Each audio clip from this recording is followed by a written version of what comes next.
Frères et sœurs, que la paix et la grâce du Seigneur soient avec vous tous. C'est pour moi un plaisir inouï d'être avec vous ce soir sur ce plateau, je dirais sur ce grand plateau, pour vous partager la parole de Dieu. D'abord, je voudrais dire un merci spécial.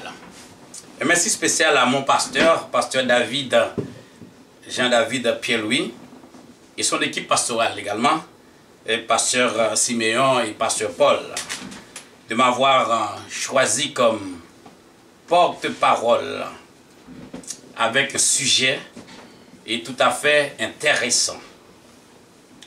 Et si la promesse de l'accomplissement était pour aujourd'hui, je leur dis merci parce qu'ils ont la capacité, c'est-à-dire pasteur David, pasteur Siméon et pasteur Paul, ils ont la capacité de le faire mieux que moi-même. Mais ils ont voulu que l'Église entende une autre voix pour pouvoir accorder beaucoup plus d'importance à ce thème, tout à fait important. Je souhaite que le Seigneur ouvre les oreilles des serviteurs, des servantes de l'Église du renouveau pour entendre cette vérité avec l'objectif de la mettre en pratique. Je remercie aussi la famille du pasteur, et notamment sa femme, Sœur Islande, les enfants, de m'avoir accepté chez elle, Sœur Islande, pendant ces 3 jours. Puisse Dieu les combler de son amour et de sa grâce. Et je profite de ce moment, puisque c'est pour la première fois que je vous vois et que vous me voyez également, pour vous souhaiter une heureuse et excellente année 2022. Non seulement à l'Église du Renouveau, mais aussi à tous ceux et toutes celles qui regardent, qui captent ce programme. Que cette année soit pour vous votre année de grâce, votre année de bénédiction et aussi votre année de témoignage sous le regard bienveillant du divin roi. Soyez bénis. Amen. Je vais vous lire la parole de Dieu tout de suite que nous retrouvons dans 2 Pierre. C'est le texte central, 2 Pierre 3, le verset 9. Et je crois que nous connaissons le texte très très bien. Le Seigneur ne tarde pas dans l'accomplissement de la promesse, comme quelques-uns le croient. Mais il use de patience envers vous, ne voulant pas qu'aucun périsse, mais voulant que tous arrivent à la repentance. Que le Seigneur bénisse en cette portion lue et que nous puissions être bénis par sa parole ce soir. Et si l'accomplissement de la promesse était pour maintenant? J'ai suivi avec intérêt la prière de la sœur Sephora de Nashville étant. C'est comme si ma sœur Sephora a déjà prêché le premier message. Sa prière était toute une prédication. Merci sœur Sephora. Et si l'accomplissement de la promesse était pour maintenant? Quelle approche? Quelle façon de ressusciter un texte? Quelle façon de ressusciter un sujet important? Quelle façon de ressusciter un événement dont l'intérêt semble relégué aux oubliettes? En ce sens, je loue l'attitude du pasteur David et son équipe d'avoir pensé à attirer l'Église de Jésus-Christ vers le but ultime, vers le but le plus important, vers sa mission. Le retour de Jésus-Christ. Selon la formulation du sujet, le retour de Jésus-Christ, peut-être c'est pour aujourd'hui. C'est la formulation. Peut-être c'est pour aujourd'hui, ou demain, ou après-demain. Mais maintenant, la formulation c'est pour maintenant. À cela, je ne voudrais pas odier les Romains ou les frères latins en cette phrase que j'aime beaucoup. Carpe diem. Mais à profit l'instant présent. Cueille le jour présent sans te soucier du lendemain. Considère que c'est ce présent qui t'appartient. Et fais tout ce que tu peux pendant qu'il en est temps. Fais tout ce que tu peux pendant qu'il t'est possible. Frères et sœurs, Église du Renouveau, considère que ce présent est ton dernier présent. Ne remets rien à plus tard. Ne vis pas de la procrastination. Comme quoi, j'aurai le temps. Il est encore tôt. Parce que demain ne nous appartient pas. Demain ne t'appartient pas, ne vous appartient pas. Et si l'accomplissement de la promesse était pour maintenant? Face à cette interrogation, mon exhortation pour vous, mon conseil salutaire pour vous, si l'accomplissement est pour maintenant, soyez prêts. Amen. Soyez prêts. Et je dirais, soyez toujours prêts. Permettez-moi cette phrase. Marchez tout sauvé. Amen. Dormir tout sauvé. Lever tout sauvé. Al travail tout sauvé. Prends autobus tout sauvé. Prends table pour manger tout sauvé. Entrer dans le bain tout sauvé. Avant de débattre le sujet, j'aimerais bien faire un distinguo avec vous entre l'enlèvement de l'Église et le retour de Jésus-Christ. Le retour de Jésus-Christ, mes frères et sœurs bien-aimés, c'est un bagage eschatologique. C'est-à-dire, un bagage qui parlait des choses qui doivent se produire après que l'Église ait quitté la terre. Un jour ou l'autre, vous et moi, en tant que peuple de Dieu, nous devons nous en aller, nous devons quitter cette terre. Mais il y a une expression. Cependant, l'enlèvement de l'Église fait partie de la première venue de Jésus-Christ. Donc, il y a le retour de Jésus, il y a l'enlèvement. Mais d'abord, il y a l'enlèvement de l'Église. À ne pas confondre avec le retour de Jésus-Christ. Parce qu'il faut souvent m'appeler, il parler tellement de retour de Jésus, il oublie l'enlèvement. L'enlèvement, de son côté, fait partie de la première venue de Jésus-Christ. C'est la dernière action de l'œuvre de la grâce, l'enlèvement. Je dirais même que l'enlèvement, selon les Québécois, c'est la cerise sur le sundae. L'enlèvement de l'Église, c'est l'avènement qui couronne la première venue de l'Église.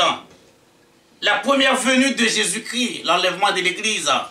C'est l'avènement qui couronne, écoutez bien ça, la première venue de Jésus-Christ, où Dieu récompense ceux et celles qui ont manifesté leur foi dans le règne de la grâce.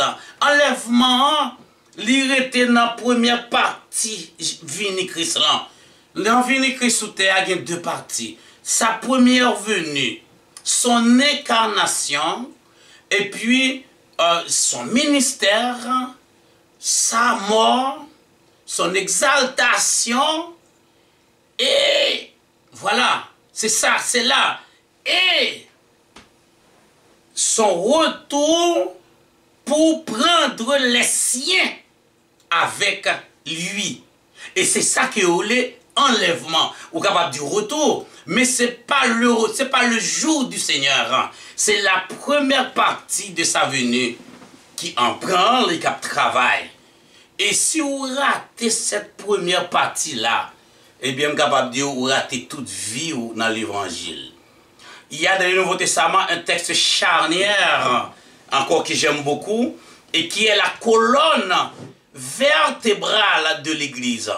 Nous le retrouvons dans 2 Thessaloniciens 5, verset 7. 2 Thessaloniciens chapitre 2, le verset 7, où il dit, car le mystère de l'iniquité agit déjà. Il faut seulement que celui qui le retient encore ait disparu.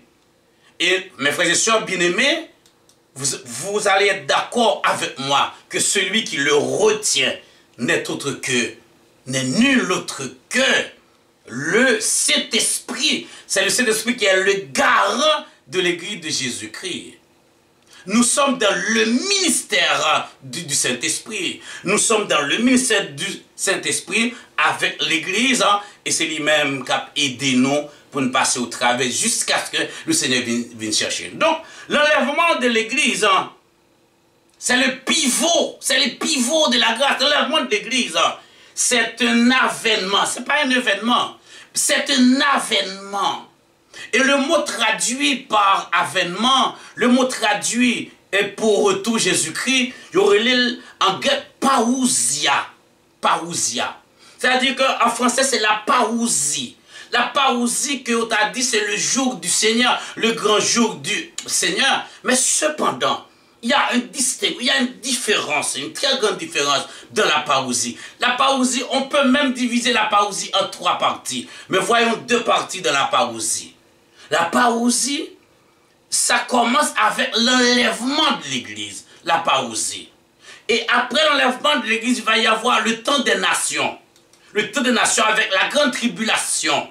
La grande tribulation. Et c'est après la méchanceté sur cette terre, hein, que nous parlons dans la deuxième partie qui est parousia, qui nous parle le retour du Seigneur. Donc, dans la première partie, l'enlèvement de l'Église, hein, le Seigneur reviendra pour enlever son Église. Selon 1 Thessaloniciens chapitre 4, à partir du verset 13 à continuer. Donc, pour venir pour enlever l'Église là. Et c'est rendez-vous ça que le gars avait. C'est le seul rendez-vous que Jésus-Christ gagnait avec l'Église là. Donc, après enlèvement de l'Église là, eh bien, ça va le poursuivre encore pour le jour du Seigneur là. Mais nous-mêmes avec moi, ça qui intéresse nous, c'est l'enlèvement. Ce n'est même pas le jour du Seigneur qui nous intéresse.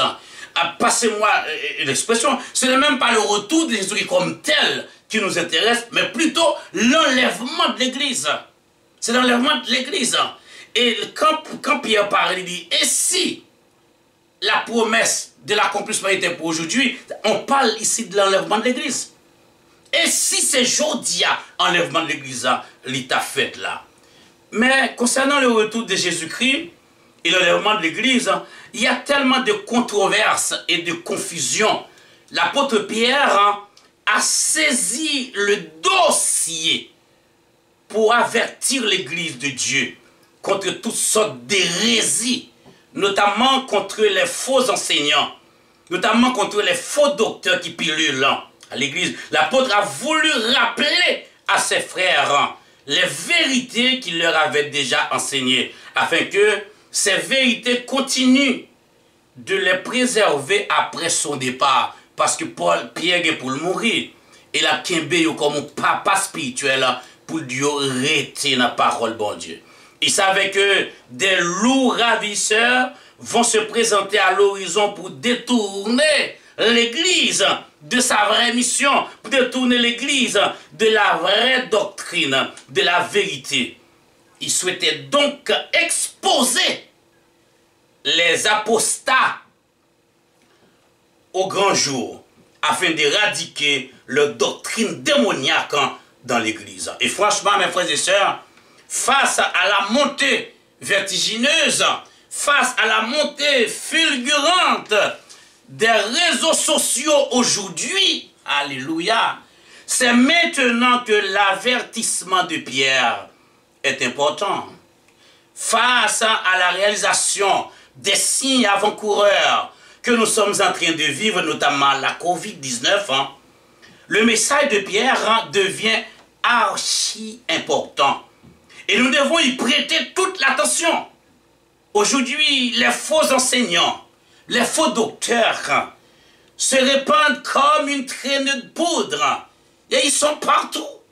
Que ce soit en Haïti, en Europe, en Occident, en Orient, ils sont partout. Le deuxième livre de Pierre est comme le Deutéronome de Moïse. C'est comme une sorte de répétition. Pierre est en train de répéter, de reprendre les saintes vérités qu'il a déjà prêchées à ses serviteurs, à ses enfants. Et d'ailleurs, dans le chapitre 2, dans le deuxième livre de Pierre, chapitre 1, Pierre va mettre l'accent sur la foi de l'Église. Des acquis que l'Église a besoin de gagner pour Kembe. Et une acquis l'Église a besoin de gagner, c'est la foi. Kembe la foi, pas la guerre la foi.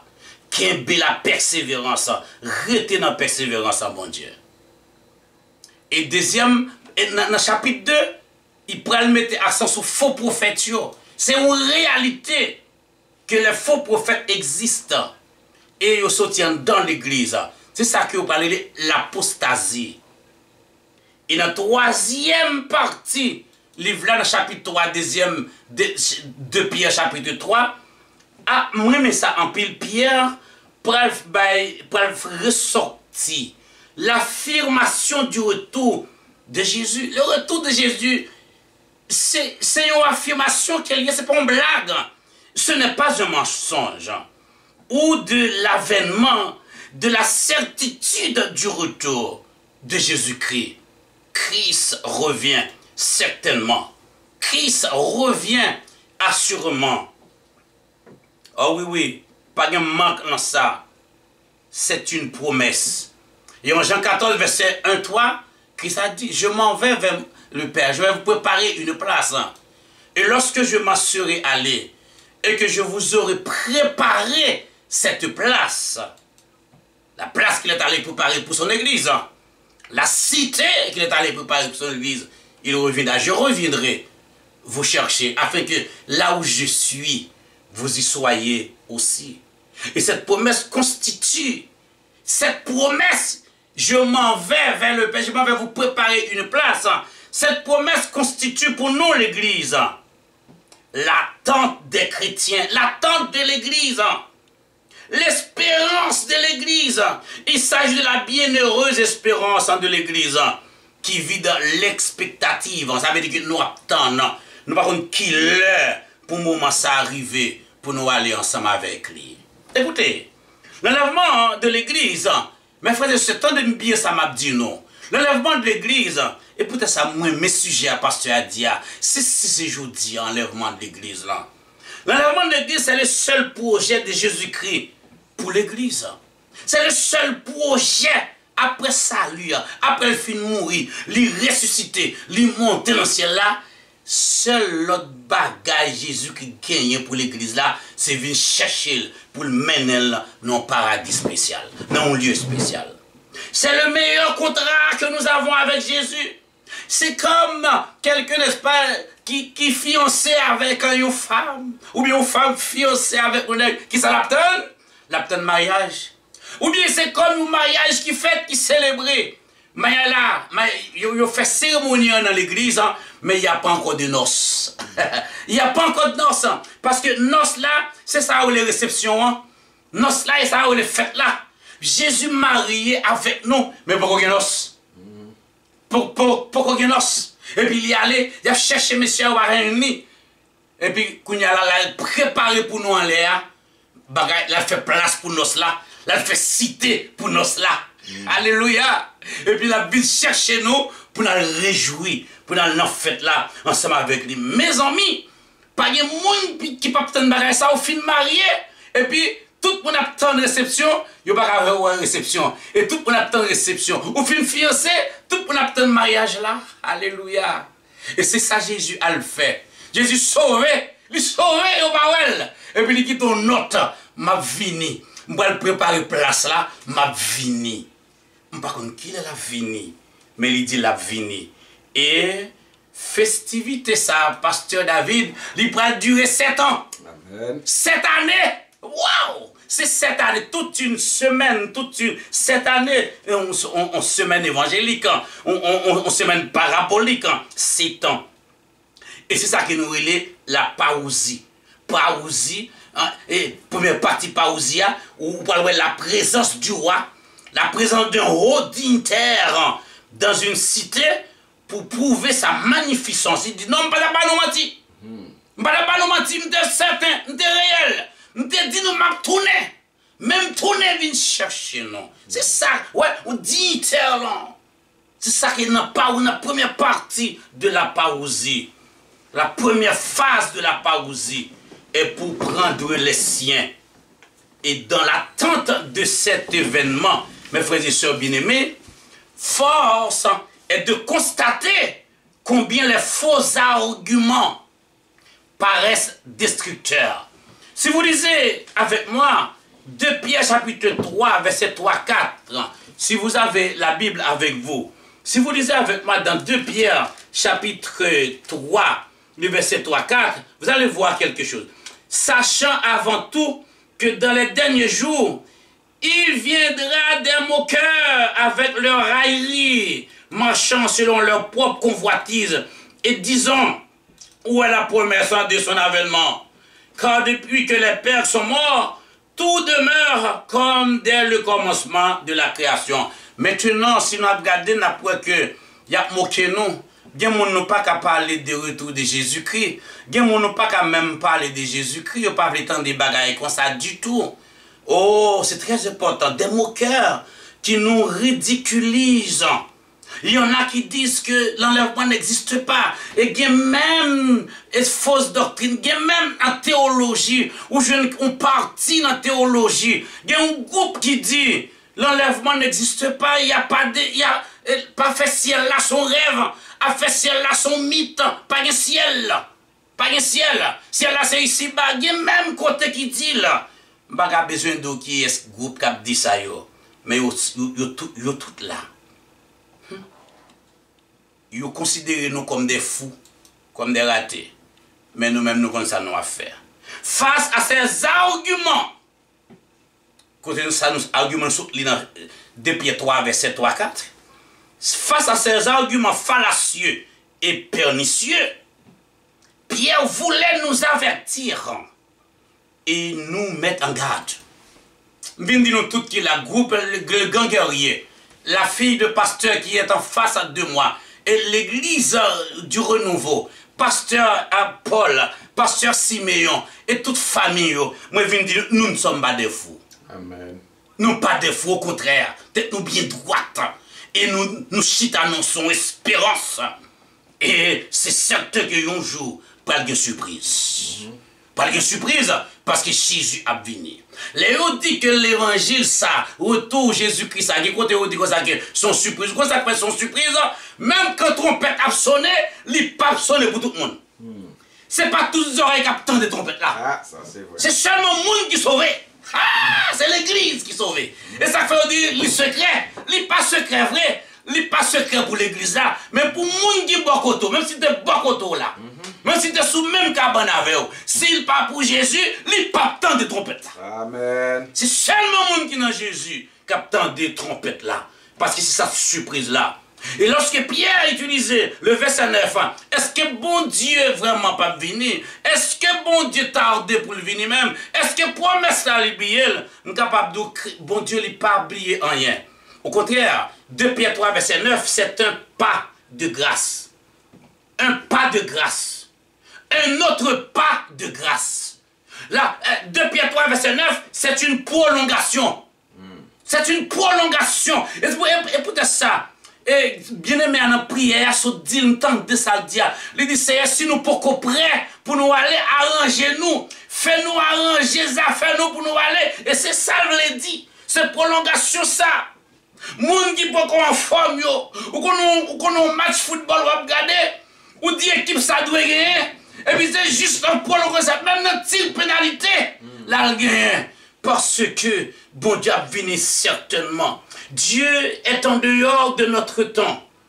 Il vit dans l'éternité parfaite. Notre Dieu domine notre chronos. Nous vivons dans notre chronos, dans le chronos. Mais Dieu n'est pas dans le chronos. Pourtant, il domine le chronos. Notre Dieu est dans son kairos. C'est son temps à lui. Et c'est là qu'il décide de toute bagaille. Mes frères et sœurs, la raison de la patience de Dieu, de Jésus-Christ, c'est qu'il met son programme en veilleuse. Il met le programme de l'enlèvement en veilleuse. Pourquoi? Pour permettre la repentance de beaucoup de pécheurs. Mais pas tous les pécheurs. Mais beaucoup de pécheurs. C'est un délai. Mais le délai peut tirer à sa fin à tout moment, voulu par Dieu. Il a fini à soi. On peut arriver là, quand même. Délai à prendre fin. On peut même prendre ma machine pour m'aller. On peut lever demain si Dieu veut. Délai à prend fin et crise finie. Et si c'était pour aujourd'hui, l'avènement, qu'adviendrait-il? Qu'adviendrait-il à l'église du renouveau? Qu'adviendrait-il à pasteur Siméon et famille? Qu'adviendrait-il à pasteur Paul et famille, à pasteur David et famille, à moi-même et famille? Qu'adviendrait-il à ce groupe qui vient de chanter? Qu'adviendrait-il à Sœur Sephora? Si c'est pour aujourd'hui, le délai peut tirer à sa fin à tout moment, voulu par Dieu. La lettre de Pierre est adressée à l'église de Jésus. Pierre a révélé à tous les croyants la vérité immuable de l'évangile.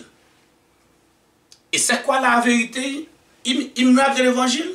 Le retour imminent, je dis bien, le retour imminent de Jésus-Christ. Christ reviendra. Que vous le vouliez ou non, il reviendra. La lettre de Pierre est un avertissement. Oui, le sujet même que le pasteur David lui choisit, comme on dit non, son sujet effectivement qui relève en pile, un sujet qui bon en pile que moi même. Et sujet ça, c'est un sujet d'avertissement personnel, c'est un sujet qui questionne notre quotidien. Comment sommes-nous avec Dieu? Comment sommes-nous dans l'adoration? Comment sommes-nous dans notre marche quotidienne? C'est un sujet qui enseigne la vigilance. C'est un sujet qui nous met en état de veille. Le sujet nous met en état de veille.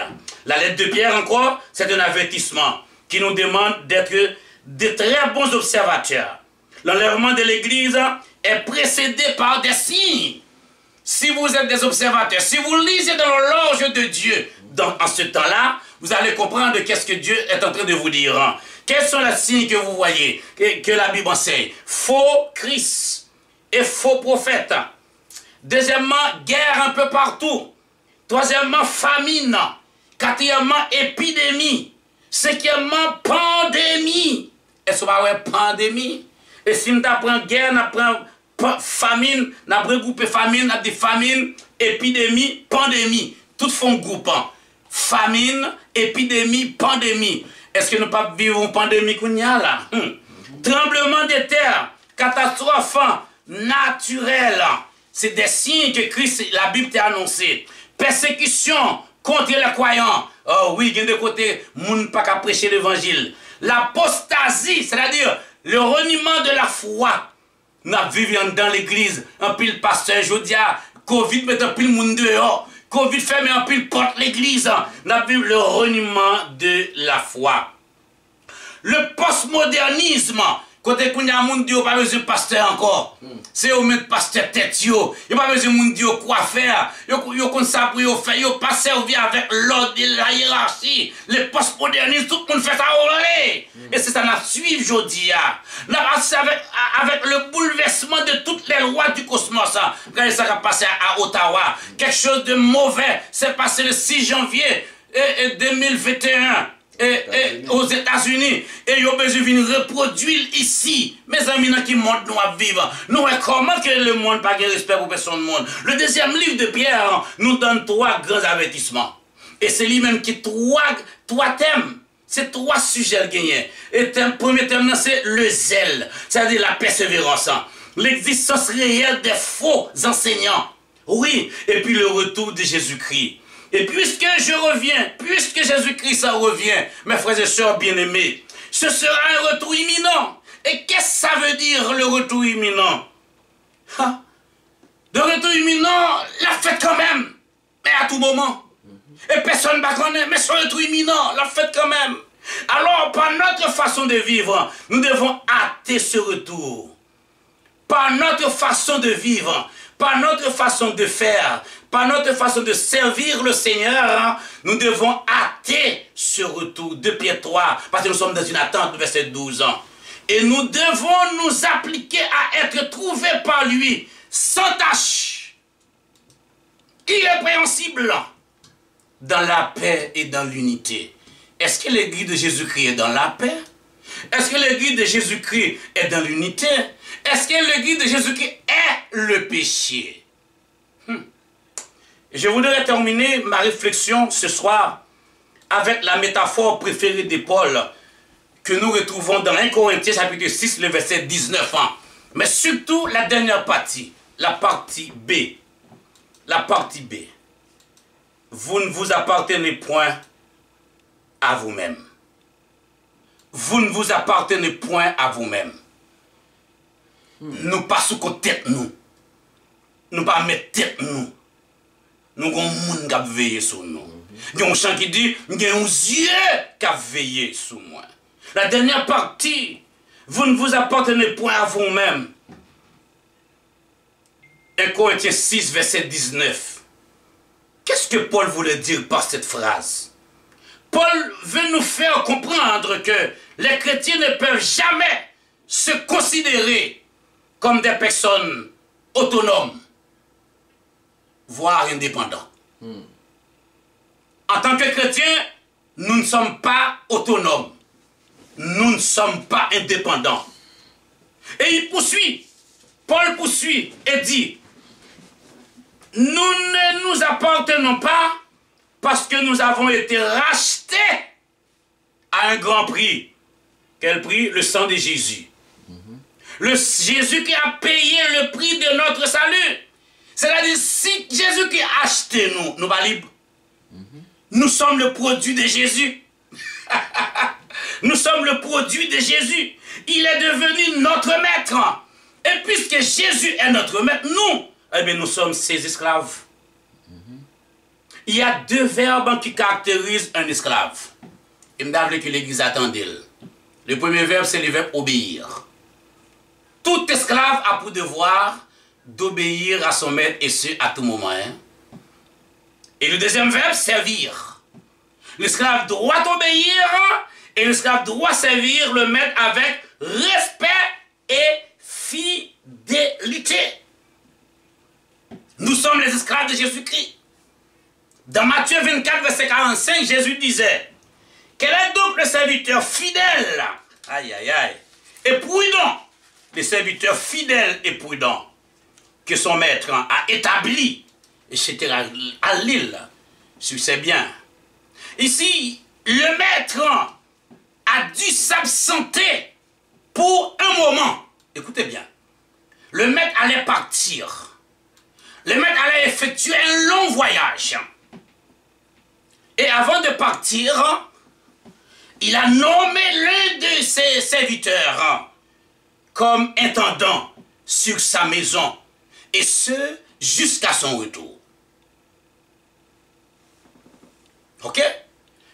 Il n'a pas fixé la date de son retour. Mais il a dit que ce serviteur serait béni. Si le maître le trouvait en train de faire son travail avec fidélité. Matthieu 24, 45, 46. Regardez bien. Maître l'a confié le travail. Le maître nous a confié quelque chose, pasteur David. Absolument. Et nous devons le faire avec fidélité. Absolument. Avec joie, avec obéissance. Nous devons le faire. Il y a plusieurs observations dans ce bout de verset. Matthieu 24, 45. Parce que serviteur a dit pour le rendre compte à mettre l'église, qu'elle soit côté Nashville, côté par la foi, nous avons pour nous rendre compte avec le Seigneur. D'administration, nous. Il y a plusieurs observations dans ce bout de verset. Première chose que nous voyons dans le chapitre 24, là, Matthieu 24, 45, c'est qu'il y a la délégation de tâches. Dieu a délégué ces tâches. Il fait pasteur David pasteur, il fait groupe la chanter, il fait Timoun pasteur, c'est technicien. Tâches déléguées. La délégation, la distribution des tâches à son église. Deuxièmement, c'est-à-dire de la distribution des tâches, le maître engage le serviteur. Le maître engage le serviteur. Le maître responsabilise le serviteur. Qui ça, bon Dieu, bah où? Quand tu chantes du côté de ta l'homme, côté de ta l'homme, côté de ta l'homme, est-ce que vous faites valoir tes talents que bon Dieu le bah où? Et deuxième bagaille, dans 45 ans, verset 45 ans, Matthieu 24, l'aspect du temps. Le maître part, mais il ne dit pas quand il va revenir. Le maître part. L'aspect du temps, mais avec l'intention de retourner. Le maître part. Le maître est parti, mais avec l'intention de retourner. Quand? Personne ne sait. Mais il revient certainement. C'est ça qui nous est la part. C'est un retour imminent. Maintenant, tourner quand même. Mais personne ne sait. Et troisièmement, la fidélité du serviteur, de l'administration. Waouh! De son maître. L'administration de son maître. Parce que maintenant, on va dire heureux serviteur. Que maintenant, il vient faire comme ça, il fait affaire bien. Heureux. La fidélité du serviteur, de l'administration de son maître. Et enfin, la récompense du serviteur fidèle. Verset 46. Regardez, Matthieu 24, 46. Et Mindil pour la fille du pasteur qui s'est fait baptiser dernièrement. Ma vie dit pour tout le monde qui est pasteur, qui bon Dieu a un grade dans l'évangile là. Verset 46 pour dire heureux ce serviteur que son maître trouve fidèle à son arrivée. Waouh! Qui ça va faire, pasteur? Il l'établira sur ses biens. Ce serviteur sera promu. Il sera promu. Ça veut dire qu'il a bien gradé pour augmenter, mes amis. Aïe, aïe, aïe. La morale de cette métaphore, c'est que Christ a organisé l'église et il est allé préparer une cité permanente pour son église tout en nous établissant comme pasteurs, comme diacres, comme dirigeants, comme techniciens. Ah, je suis à toi, hein? Comme techniciens, comme musiciens et autres sur son église. Mais il promet qu'il reviendra soudainement. Il promet qu'il reviendra de façon inattendue. Et moi, mais ça, si vous te connaissez Jésus à venir, il y en a des autres qui t'ont pris dans l'église là. Nous t'avons fait pécher. Et puis là, nous connaissons la parole et puis nous proposons nous saints. Jésus, pas prendre nos faux mamites. Il dit, la venir soudainement de façon inattendue. Serons-nous fidèles à son retour? C'est là la question, hein? Si c'est aujourd'hui, et si c'est aujourd'hui, et si c'est ce soir, nous trouverait-il prêts? Nous trouverait-il prêts? Je dis, dans l'illustration que je dis, pasteur, je dis, aucun esclave, pas qu'il doit dire non à Seigneur. Aucun subalterne pas qui doit dire non à son Seigneur. C'est un seul mot qui dit à mettre oui. Aucun esclave pas capable de dire non à mettre lui. L'église du renouveau, vous et moi, qui répondons pour Jésus dans Salbano? Est-ce que nous avons dit à plus tard? Est-ce que nous avons dit bon mon petit temps? Est-ce que nous avons dit beaucoup près pour le travail? On va faire un overtime? Non. Depuis Jésus m'a dit pour faire un bagage, c'est à l'instant, n'est-ce pas? C'est oui, Seigneur. Amen. Aucun monde pas dire pour pas dire non au Seigneur. On ne dit jamais non à un Seigneur. Attendez bien. On ne dit jamais non à un Seigneur.